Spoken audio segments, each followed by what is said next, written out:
बघा कशा खुसखुशीत झालेत।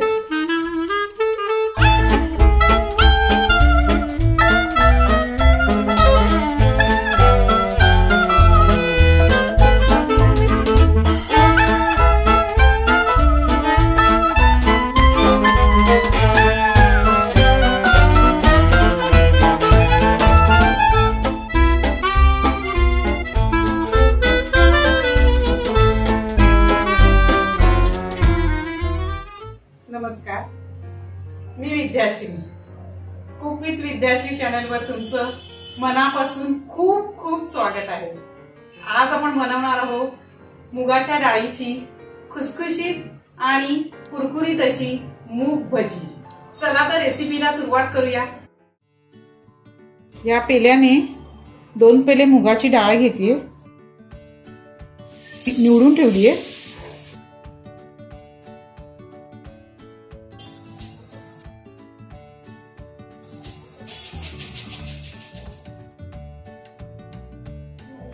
आता ह्याच्यामध्ये पाणी टाकून ही स्वच्छ धुवून घ्यायची।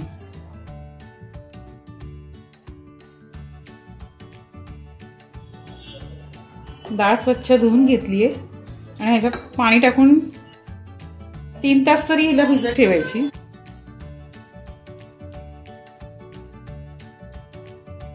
तीन तास झाले। आता उघडून बघूया मुगाची डाळ भिजलीये। एखादा दाणा तोडून बघायचा, मोडते भिजलीये चांगली। आता उपसून घेऊया। पूर्ण पाणी काढून घेतलंय। आता ह्या चाळणीवर हे टाकून घेऊया, म्हणजे पूर्ण डाळीतलं पाणी निथळून निघेल। ही अशी निथळून घ्यायची मुगाची डाळ, म्हणजे सुकी झाली की आपल्याला वाटायला बरी पडते। कारण का पातळ झालं तर भजी बरोबर होत नाही, आणि पातळ होऊ नये पीठ म्हणून 15-1 मिनिटं निथळत ठेवायची। मूग भजी बनवण्यासाठी धने घेतलेत, 5 चमचे धने आहेत आणि 3 चमचे जिरे आहे। हे दोन्ही मी भाजून घेतलेत थोडे, आणि लसूण आहेत 5-6 त्या घेतलेत। 1 इंचाचा आल्याचा तुकडा घेतलाय आणि 4 मिरच्या घेतल्या। आता ह्या भजीमध्ये टाकण्यासाठी हे साहित्य आहे। तर प्रथम आपण धने आणि जिरं मिक्सरमध्ये वाटून घेऊया। नंतर मिरच्या, लसूण आणि आलं वाटून घ्यायचे।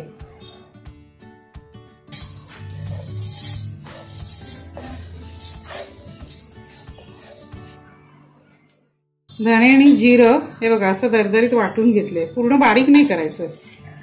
तर हे काढून घेऊया डिश मध्ये।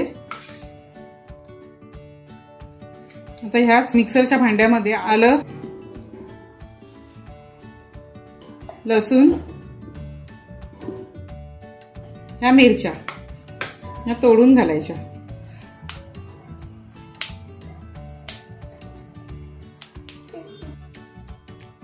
हेही वाटून घेऊया। मिरची, लसूण आणि आलं चा ठेचा दरदरा केलाय, तुम्ही खलबत्त्यात कुटलात तरी चालेल। ही डाळ पूर्ण बघा कशी चाळणीवर निथळून गेलीये, पाणी निथळलंय बघा। आता ही डाळ वाटून घेऊया आपण।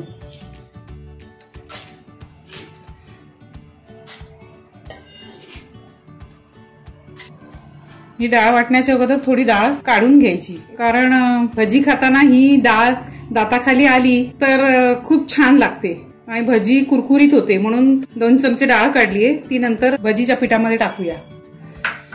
आता ही वाटून घेऊया बाकीची।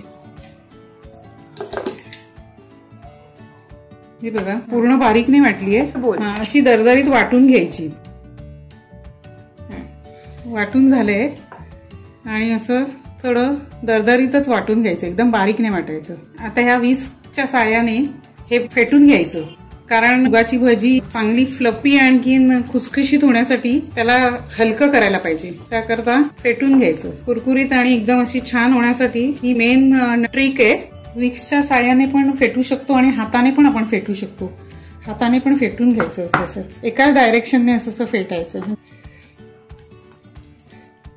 आता ही मुगाची डाळ फेटून झालीये। आता ह्याच्यामध्ये राहिलेलं सगळं जिन्नस आहे ते टाकून घेऊया। पहिली म्हणजे ही मुगाची डाळ आपण ठेवली होती ती टाकायची, म्हणजे खुसखुशीत होतील। तसंच हे जिरं आणि धन्याची पूड केली होती आपण, तीही टाकून घेऊया ह्याच्यामध्ये। आलं, लसूण आणि मिरची यांचा हा ठेचा हा टाकून घेऊया. अर्धा चमचा लाल तिखट टाकून घ्यायचं म्हणजे त्याला कलर छान येतो आणि टेस्ट पण छान येते. तसेच कांदा टाकूया. हे 2 कांदे भाजीला कापतात तसे कापून घेतलेत. आता कोथिंबीर टाकायची. ही अर्धा पिला कोथिंबीर आहे. मला कोथिंबीर खूप आवडते त्याच्यामुळे मी भरपूरशी कोथिंबीर टाकते. आता ह्याच्यात मीठ टाकायचं राहिलंय पण पहिलं हे मिक्स करून घेऊया आणि नंतर मीठ टाकूया म्हणजे आपल्याला अंदाज येतो किती मीठ टाकायचं आहे ते.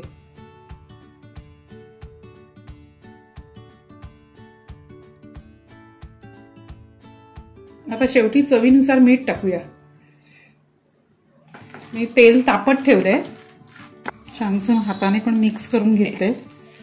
तर आता हे पीठ तयार झालंय भजीचं. आता तळून घेऊया. थोडं पीठ टाकून बघूया तेल तापलंय का. हो तापलंय. टाकताना गॅस हाय करायचा. हे पीठ तेल शोषून घेत नाही आणि तळायला लागल्या की मग स्लो करायचा. स्लो मध्ये मीडियम वर केलात तरी चालेल पण स्लो करायचं. पटापट टाकून घ्यायची. डाळ हलवायच्या नाहीत. हाय फ्लेमवर अशाच होऊ द्यायच्या. तळल्या गेल्या की कसं वर येतात म्हणजे समजायच्या की पूर्ण तळल्या म्हणून. 15 मिनिटं डाळ निथळायला ठेवून त्याच्यातलं पूर्ण पाणी काढून घेतलं होतं. त्यामुळे बाइंडिंगसाठी रवा किंवा तांदळाचं पीठ वगैरे याची काही गरज भासली नाही आणि छान अशा या भज्या तयार झाल्या. म्हणजे बघा काढतानाच कसा आवाज येतोय. इतक्या खुसखुशीत झालेत. हे बघा मूग भज्या ह्या अशा छोटे छोटे गोळे टाकायचे असतात. मोठ्या कधी बनवायच्या नसतात. पण जेव्हा पीठ टाकतो तेव्हा त्या खाली बसतात. तळून झालं की वर येतात. आता गॅस स्लो करायचा आणि टाकताना हाय करायचा म्हणजे तेलकट होत नाहीत.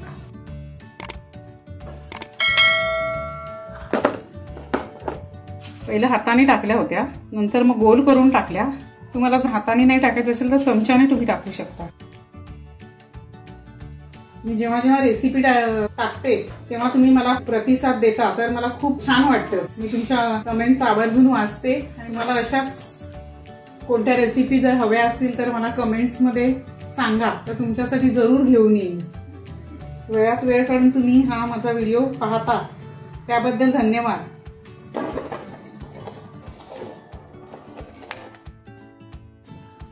भजी सोबत खायला ह्या मिरच्या तळून घेतल्यात. मुगाच्या भजीबरोबर खूप छान लागतात.